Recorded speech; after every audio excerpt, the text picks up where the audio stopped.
let's apply both of those things to talk about a graph of a function. For example, if I want to graph y equals 3 sine 4x, then I can calculate the period. It's going to be 2 pi over omega from when we studied that. What happens if I multiply x by something called omega? The period of sine omega x or of cosine omega x is 2 pi over omega. So 2 pi over 4. The new period is pi over 2. The amplitude, if I multiply out front by something, the amplitude becomes the absolute value of that number. So in this case, the amplitude is 3.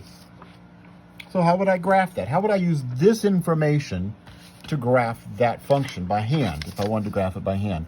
I need to know what that's going to look like. So it has to do everything, up and down, right? Everything that it does, a whole period, it's got to go up, down, down, and back up by here.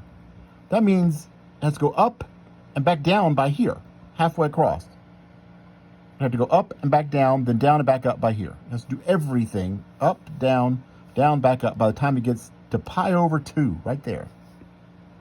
And it has to go up to 3, so it's got to go up to 3, and then back down to 0, then down to negative 3, and back up to 0 by the time it gets here.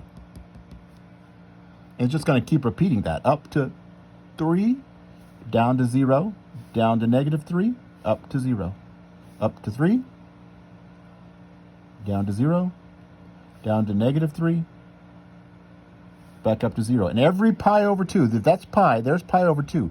It has to go up, back to 0, down, back up by the time it gets to pi over 2, because that's the period. That's why, so what does this look like? This is really weird. It goes up, down. I'm not doing a very good job of up, like all of this. Right, it's happening really fast. Up, back down. I'm going to graph all the way to 2 pi. Let's see, back up, up.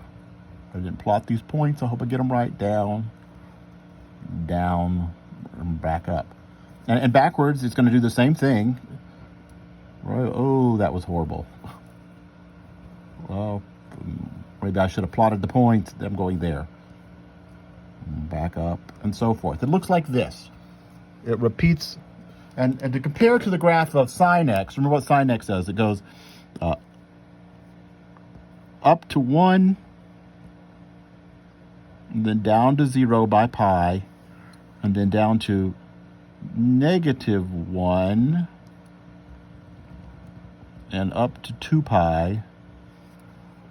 That's the graph of sine x. Notice this thing is going really fast and much higher. It's going up to 3 because the amplitude is 3. It is happening, by the time it gets to 2 pi, it's already happened 1, 2, 3, 4 times. It's going 4 times faster than y equals sine x.